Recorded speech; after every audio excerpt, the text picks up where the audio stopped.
మాట్లాడుకోవాల్సిన సందర్భం ఉన్నది వల్ల.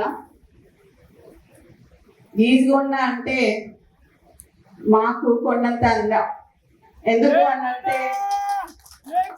ఎందుకు అనంటే మా నాన్న అరెస్ట్ అయినప్పుడు రాజ్ కుమార్ అంకుల్, నవీన్ రాజ్ అంకుల్ వీళ్ళందరూ మేము 25 రోజులు గీజగొండ పోలీస్ స్టేషన్ ముందట పరుపులు వేసుకొని పండుకున్నాం. మాతోని తెలుగుదేశంలో మేము అనేక ఇబ్బందులు పడ్డప్పుడు మాకు తోడుకున్నది గీజగొండ మండలం. గీజగొండ మండలం నాయకులు, కార్యకర్తలు అందరూ మాకు అండగా ఉండే. మేము 9 ఏళ్ళు నరకం చూసినాం టీడీపీ నాయకత్వంలో. తర్వాత ఒక బీసీ బిడ్డ ఒక పటవారి వ్యవస్థని తన ఇంటి నుంచే నిర్మూలించాలని చెప్పి మొదట వాళ్ళ ఇంటి నుంచే వాళ్ళ నాన్న ఒప్పించి పటవారి వ్యవస్థని తీసేసి ఆయన పేరులో పటేల్ని తీసేసి ఈరోజు రాజకీయం స్టార్ట్ చేసిన కొండా మురళి సామాన్య కార్యకర్తగా స్టార్ట్ చేసిండు. అట్లాంటి కొండా మురళి ఇవాళ కింగ్ మేకర్. ప్రతి నియోజకవర్గంలో కొండ అభిమానులు ఉన్నారు అని చెప్పడానికి అతిశయోక్తి కాదు. కంపల్సరీగా కొండ యువసేన అనేది ప్రతి నియోజకవర్గంలో ఉన్నది. కానీ ఈరోజు రేవంత్ రెడ్డి గారిని నేను కొన్ని ప్రశ్నలు ఏదలుచుకున్నాను. దాంట్లో భాగంగా మీరు మొదట పిసిసి కావాలని కోరుకున్నది కొండా సురేఖ, కొండా మురళీధరరావు గారు. ఆ రోజు వారు మాట్లాడుతూ కొండా మురళి గారి ఆదేశాల మేరకి కొండా సురేఖ గారు పిసిసి రేవంత్ రెడ్డి గారిని ప్రపోజ్ చేయడం జరిగింది. తర్వాత ఢిల్లీ స్థాయిలో కూడా ఆమె ప్రపోజ్ చేయడం జరిగింది. ఆ రోజు నువ్వు పిసిసి అయినాక ఫస్ట్ మొట్టమొదటిగా మా ఇంటికి వచ్చారు. వచ్చి నువ్వు అన్న మాట ఏంటంటే మా నాన్నతోని, కొండా మురళి గారితోని, అన్న 38 సీట్లు వచ్చినా 36 సీట్లు వచ్చినా నీకు ఎమ్మెల్సీ ఇస్తానన్నావు. అన్నవా లేదా అనేది మా కోటగండి మైసమ్మ దగ్గరికి రా, ఎల్లమ్మ దగ్గరికి రా, శక్తివంతమైన దేవత ఆడ నేను అనలేదని నువ్వు ప్రమాణం చేయి, అప్పుడు నేను చెప్తా. ఒక బీసీ బిడ్డకి, ఒక క్రౌడ్ పుల్లర్కి ఎందుకు ఎమ్మెల్సీ ఇయ్యలేదు, ఎందుకు పదవి ఇయ్యలేదు అని నేను అడుగుతున్నా. ఈరోజు నిన్నొచ్చి నెక్స్ట్ ఎలక్షన్ గురించి మాట్లాడినావు కదా. 2 ఎలక్షన్ల తర్వాత రేవూరు ప్రకాష్ రెడ్డిని గెలిపియాలి అని చెప్పినావు. రేవూరు ప్రకాష్ రెడ్డి అంటే పర్కాలకి తెలియదు, పర్కాల్ అంటే రేవూరు ప్రకాష్ రెడ్డికి తెలియదు ఎలక్షన్ల ముందట. అవునా కాదా? ఎవరు వచ్చిండ్రు? కొండా మురళి వచ్చి తిరిగితే రేవూరు ప్రకాష్ రెడ్డి గెలిచిండు. ఈరోజు 4-5 నియోజకవర్గాలలో తిరిగి ఆ రోజు గెలిపించుకున్న వ్యక్తి, నువ్వు కార్లో కూర్చోబెట్టుకుని తిరిగిన వ్యక్తి ఈరోజు ఎందుకు గుర్తొస్తలేడు నీకు? అంటే ముఖ్యమంత్రి అయితే కళ్ళు నెత్తికెక్కినాయా అని అడుగుతానా నేను నిన్ను? నాకు భయం లేదు. ఇవాళ పోతే రేపు 2 నాకు. ఎందుకు అని అంటే నా బిడ్డ, నా కొడుకు ఎవరన్నా చూసుకుంటారు వాళ్ళని. నేను ప్రజల కోసం పనిచేసేదాన్ని, నేను ప్రజల మధ్యలో ఉండేదాన్ని. ఈ రోజు మా నాన్న నాకు అట్లే పెంచిండు, నన్ను భయం లేకుండా పెంచిండు. నేనెవరికి భయపడను, సావుకి భయపడను. కానీ ఈ రోజు చాలా ఈ 2 ఏళ్ళ వరకు ఎందుకయ్యా రాజీనామా చేయమని చెప్పు. రాజీనామా చేసి ఎలక్షన్లకు రా. నా ఇల్లు ఇక్కడ మంచినీళ్ళు ఉన్నది, 3 అంతస్తుల బిల్డింగ్ నీకు ఇస్తా. వచ్చి అక్కడనే ఉండి రేవూరు ప్రకాష్ రెడ్డికి నువ్వు వచ్చి క్యాన్వాసింగ్ చేయి. రేవూరు ప్రకాష్ రెడ్డి గెలుస్తాడా, లేకపోతే కొన్న కుటుంబంలో ఎవరి నుంచి గెలుస్తాడు? ఈ రోజు నేను అదే అడగదలుచుకున్నా. నీతో పాటు ఒక పొంగు ఉన్నది. ఆ పొంగు ఎక్కువసేపు పొంగదయ్యా, పోతుంది. మరి నువ్వు ముఖ్యమంత్రివా, ఆయన ముఖ్యమంత్రివా కూడా తెలుస్తలేదు. ఇక్కడ మొన్న హైదరాబాద్ లో ఇంద్రమ్మ ఇల్లు ఇచ్చేటప్పుడు హైదరాబాద్ లో ఆయన పొంగు పోస్టర్లు వేసుకున్నాడు. మరి అక్కడనే హైదరాబాద్ ఇన్ఛార్జ్ అయిన పొన్నం ప్రభాకర్ గారి ఫోటో వేయలేదు. అంటే బీసీలంటే అంత చులకన్నా మీకు అని నేను అడగదలుచుకున్నా. ఈరోజు నీతోని పిసిసి ఆడడానికి తిరిగిన దయాసాగర్ రావు గారిని కానీ షబీర్ అలీ గారిని కానీ అప్పుడు కార్లు ఎక్కించుకొని తిప్పినావు. ఇలా అట్లీస్ట్ వాళ్ళకి అపాయింట్మెంట్ అన్నా ఇస్తున్నావా నువ్వు అని అడుగుతున్నా నేను ఈ సందర్భంగా నేను గుర్తు చేయాల్సింది ఏంటంటే నిన్ను కూడా కొడంగల్లో ఒకసారి ప్రజలు ఓడగొట్టిండ్రు. అట్లాంటిది నేను 10 ఏళ్ళు ముఖ్యమంత్రి ఉంటా అని చెప్పుకున్నావు. రాజశేఖర్ రెడ్డి గారు లాంటి వాళ్ళు కూడా చెప్పుకోలేదు అట్లా. నీకు కాంగ్రెస్ సంస్కృతి అనేది ఇంకా ఎక్కలేదు అని చెప్పి నీకు చెప్తున్నా. ప్రేమ ఎందుకు మా కాంగ్రెస్ సభ్యులన్నీ సవితల్లి ప్రేమతో చూస్తున్నామని చెప్పి నేను అడగదలుచుకున్నా. ఈరోజు 21 ఏళ్ళకే ఎమ్మెల్యే చేయాలి అని చెప్పి నేను అడుగుతా అని చెప్పి నువ్వు అన్నావు. మరి ఇప్పుడు డైపర్లు వేసుకొని ఇప్పుడే తిరుగుతలేడు ఆయన. నువ్వు నెక్స్ట్ 2 ఏళ్ళకి మళ్ళీ సీట్ ఇస్తానంటే ఏంటిది? ఎక్కడి నుంచి ఎక్కడికి పోతున్నామని అడుగుతున్నా నేను ఇవాళ. నువ్వు ఒకసారి ఒక మాట మాట్లాడుతావు, ఒకసారి ఒక మాట మాట్లాడుతావు. నువ్వు కొన్న మురళికి ఎందుకు రాజకీయంగా ఆయనను తొక్కదలుచుకున్నావు? బీసీలను తొక్కదలుచుకున్నావా? సరే, నేను అనుకున్నా లాస్ట్ టైం మాట్లాడినట్టు రెడ్ల కాంగ్రెస్ అనుకున్నా. అక్కడేమో సంగారెడ్డికి పోయినప్పుడు నిన్న అక్కడ జగ్గారెడ్డి గారికి ఏమో అధిష్టానం చెప్తుంది అని చెప్పిండు. ఇక్కడికి వచ్చేమో రేవంత్ ప్రకాష్ రెడ్డి టికెట్ ఆయనే ఇచ్చినట్టు చెప్తాడు. ఇక మరి 119 నియోజకవర్గాలకు కూడా నువ్వే ఇయరాది అయిపోతుంది. ఏదైనా కాంగ్రెస్ లా గుర్తుపెట్టుకో, రేవంత్ రెడ్డి అధిష్టానం నిర్ణయిస్తుంది తప్పితే ఇక్కడ సీల్డ్ కవర్ సీఎం ఉంటారు తప్పితే సీఎం అనేది కుర్చీని కాపాడుకోవాలని అంటే కొంచెం నిబద్ధతలు ఉండాలి. ఎవరినైనా కార్యకర్తలని లీడర్లని కాపాడుకోవాలి. పొన్నమురళి లాంటి లీడర్ని కాపాడుకోకుండా ఈ రోజులు చాలా పెద్ద తప్పు చేస్తున్నావు అని చెప్పి నేను చెప్తున్నాను నీకు.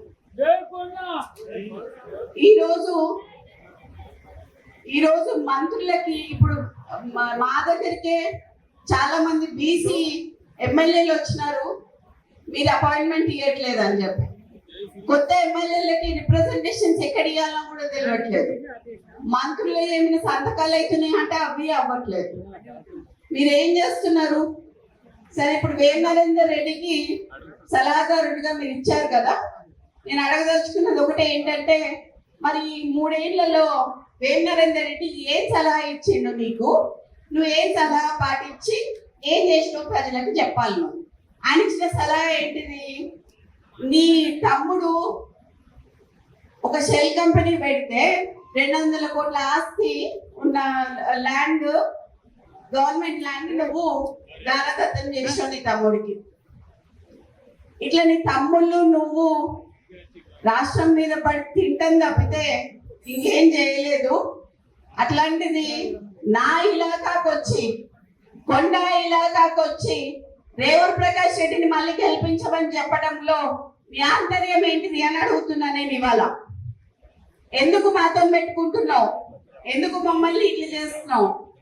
మేము కాపతనోళ్ళమమ్మా, మాకు వ్యవసాయం వచ్చి కానీ ఊడిగం చేయటం రాదు. మేము పద్మశాలోళ్ళం, మాకు నేత నేయటం వచ్చి తప్పితే ఊడిగం చేయటం రాదు. మీలాగా బ్రోకరిజం చేసి ఇవన్నీ చేసుకుంటే మీ చుట్టూ తిరుగుతున్న వాళ్ళు ఎవరైతే ఉన్నారో తప్పుడు సంకేతాలు పోతున్నాయి అని చెప్పి చెప్తున్నా మీకు. ఈరోజు నాకు ఏఐసిసి అన్నా, ఢిల్లీ అన్నా, అధిష్టానం అన్నా, రాహుల్ గాంధీ గారన్నా, సోనియా గాంధీ గారన్నా, ప్రియాంక గాంధీ గారన్నా గౌరవం ఉంది. వాళ్ళు ఖచ్చితంగా అన్ని చూస్తున్నారు, అన్ని అబ్జర్వ్ చేస్తున్నారు.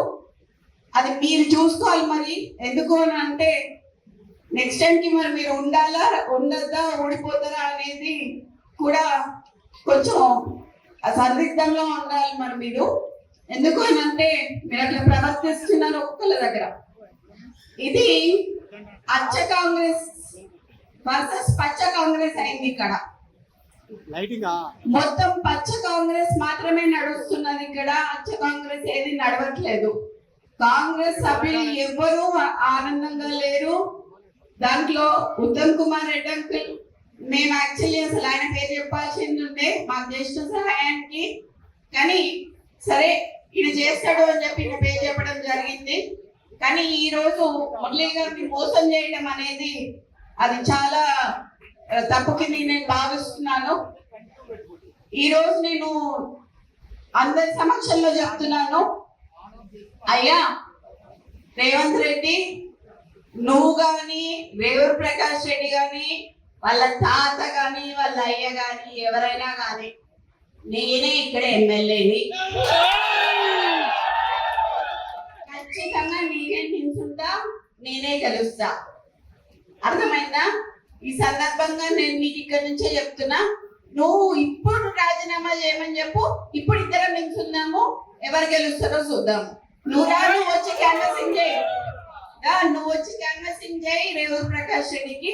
నేను ఇండిపెండెంట్ అయినా నిల్చుంటా, ఒకవేళ కాంగ్రెస్ పార్టీ టికెట్ ఇవ్వకపోతే ఎట్లయినా కూడా నేను గెలుస్తా అని చెప్తున్నా. ఈసారి పర్కాల ఎమ్మెల్యేగా నేను పోటీ చేస్తానని ఈ సందర్భంగా ఈ స్టేజ్ మీద నుంచి నేను మీకు అందరికీ చెప్తున్నా. ఇది గతంలో చెప్పినా, కానీ ఇవాళ నేను ఎందుకు చెప్తున్నా అంటే 2 ఏళ్ల గారిని గెలిపేయమని చెప్పి అసందర్భంగా మాట్లాడిండు కాబట్టి, అనవసరంగా నన్ను రెచ్చగొట్టిండు కాబట్టి నేను ఇవాళ రావాల్సి వచ్చింది, ఇంత మాట్లాడాల్సి వచ్చింది. నీ ఇంకా బయటికి తీయాల్సిన చాలా ఉంటాయి. నువ్వు ఇంటెలిజెన్స్ రిపోర్ట్స్ తెప్పించుకొని ఇవాళ అందరు మా లీడర్లు అందరు ఇళ్ళ దగ్గర పోలీసు వాళ్ళని పెట్టావు, నువ్వు ఇంటెలిజెన్స్ రిపోర్ట్ తెప్పించుకొని. ఎందుకంత భయం నీకు? నువ్వు మాట్లాడింది తప్పని నీకు కూడా తెలుసు కాబట్టి. కొండా మురళి మంచోడు కాబట్టి ఇప్పటి వరకు బయట మాట్లాడలేదు, కొండా సురేఖ మంచిది కాబట్టి మాట్లాడలేదు. చిత్తగట్ల కాదు, ఏదున్నా చెప్పేస్తుంది కాబట్టి నేను చెప్పిన ఇవాళ మా నాన్న మా అమ్మ బాబాలు వేరుండొచ్చు, నా బాబాలు వేరుండొచ్చు, కానీ అందరం కలిపి ఒకటే తాటి కిందికి వచ్చేది ఎక్కడ అంటే ప్రజాసేవ దగ్గర. ప్రజలకు సేవ చేసుకోవాలనేది మా ముగ్గురులో ఉంది కాబట్టి, ఆ రక్తం నాలోనూ ప్రవహిస్తుంది కాబట్టి ఈసారి ఎమ్మెల్యేగా గెలిచి ఇప్పుడు కాదు ఇంకొక 20 ఏళ్ళు నేనే ఎమ్మెల్యేగా ఉంటా అని చెప్పి చెప్తున్నాను. అట్లా నేను చూసుకుంటా పరకాల ప్రాంత ప్రజలని కంటికి రెప్పలాగా నేను కాపాడుకుంటా. ఈ రోజు ఎవరికి కష్టం వచ్చినా నా ఇంటి తలుపు తట్టవచ్చు. నేను త్వరలో పరకాల్లో ఇల్లు కట్టుకుంటున్నా, అక్కడ ఉంటా. వచ్చినప్పుడు ఖచ్చితంగా అందరినీ కలుస్తా. కలిసినాకనే ఎలక్షన్లకు పోదాం మనం. ఈ లోపల మరి ఆయనకి కొంచెం ఆరోగ్యం బాగాలేదు కదా, మరి ఎట్లా ఉంటుందో చూద్దాం. మరి అప్పటి వరకు ఎలక్షన్ వరకు సో అది ఇప్పుడు నేను కొంచెం అది చెప్తే అది బాగోదేమో, కానీ ఇప్పుడు డైపర్లు వేసుకున్న వాళ్ళకి వీళ్ళకి మాత్రం ఇస్తాను అంటున్నాడు కదా, అది మాత్రం కొంచెం తప్పని చెప్పి. ఆయన ఇప్పటికే నడవలేకపోతున్నాడు, తిరగలేకపోతున్నాడు. ఈయన మరి వృద్ధునికి 80 ఏళ్ళు వచ్చానికి ఇస్తా అని చెప్పి అంటుంటే హాస్యాస్పదంగా అనిపించి మరి ఈ రోజు రావడం జరిగింది. ఈ రోజు నీ తమ్ముందు ఒక 200 కోట్లది ఒకటే చెప్పిన, ఒకవేళ ఎవరినైనా నాకు కౌంటర్ ఇచ్చింది అనుకోండి, మిగతా కూడా బయటికి తీయాల్సి వస్తుంది. సో ఎవరు కౌంటర్ ఇచ్చినా బయటికి తీసి సీతా దయాకర్ గారికి కూడా పదవి ఇచ్చినావు నువ్వు. సీతా దయాకర్ గారు ఏం చేసిండ్రే పార్టీకి? అసలు ఎక్కడ పార్టీ ఆమె ఎక్కడి నుంచి వచ్చింది? ఆమెకు చైర్మన్ పోస్ట్ ఇచ్చినావు నువ్వు. కొండా మురళికి ఎందుకు ఇయ్యలేదు అని అడుగుతాను నేను. మీరు అందరు అడగాలి. ఏమంటారమ్మా?